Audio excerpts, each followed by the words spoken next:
जाजपुर जिला महोत्सव गत मंगलवार सरी जाइथिबा बेले पल्लीश्री और सुभद्रा शक्ति मेला को 2 दिन बढ़ा जाइतिला किंतु गतकाली अपराह्न प्रकृतिर कराल रूप में छारखार हो जाइछि सबकिछि। प्रशासनिक पड़िया जजाति 2026 पई तैयारी होइतिबा समस्त होर्डिंग और महोत्सव रे आस्तिबा विभिन्न स्थानरू क्षुद्र व्यवसायी प्रकृतिर कराल रूप आगे बाद पड़ी नांती। क्षुद्र व्यवसायी माने जिला और जिला बाहर आसी एठारे छोट छोट स्टल पकाइतिले सबु किछि छारखार कर देछि काल बैशाखीर तांडव। जदि कहबा गतकाली दिन तमाम पाग खराटिया थे बेले अपराह्न 4टारे हठात आकाश में कला बादल माड़ी आसला। एका सांगरे पवन वर्षा और घड़घड़ी प्राय 2 घंटा काल जनजीवन को अस्तव्यस्त कर पकाइतिला। वर्षा पवन जोगु रास्ताघाट जनशून्य होइतिला। कालबैशाखीर प्रभाव में विशेषकर जाजपुर व्यासनगर दानगदी कोरेई जाजपुर टाउन और दशरथपुर अंचल यार प्रभाव देखा मिली। वर्षा 4:30 बेले आसला पूरा अंधार करना पवन चारिआड है आम किसी जापारे पछपट स्टल आसिक आम उपर पड़ा आम सब जन स्टल भांगी कर्कट भी उड़ूला मनीष भी मरी जाता कर्कट देहरे जाऊ कार किसी करेन्ट भी कटा ही नाला करेन्ट भी केत कटाला वर्षा है अध घंटे घंटाटे पर जिनस तो बहुत भांगी एजाए भी बाहरी आहरी बाहर कर दुकान भी पड़ी रही बाहर करना रोरे मिनिमम 15टा भाया दुकान था मिनिमम समिति मिसेले 20-30 लाख टका भाया खर्च हो जो नष्ट हो निवेदन कौन कर प्रशासन किसी साहाय्य कर मानक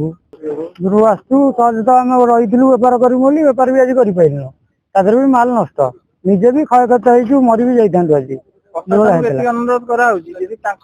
सहायता आम किसी मिलता बहुत चिरकुत रुहता आम ये सब आम काठ जिन खेलना एना कथा चाकरी आसली आगे ये जिन रखी रखीदा ये खबर खबर आसला मो जिन को जोगाड़ करू करू रखु रखु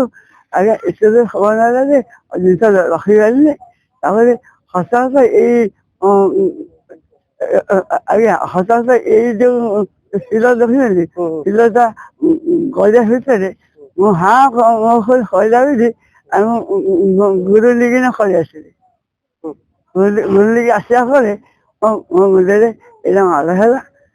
खोजी दीटा मैंने खुली जाए नाक खंजाला जंघ माल है जो दुकान में केते टंकार क्षयक्षति दुकान मोर 30,000 तो भाषा जाए 40,000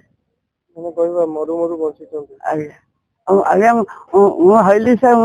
मुझे मुझे खासीगला मुझे कैंसर पेसेंट हाँ खल गुरु लेकिन खड़ी आई आसा भर सकाल को ये निवेदन कर जहाँ मुझे पेसेंट लोक कैंसर पेसेंट लोक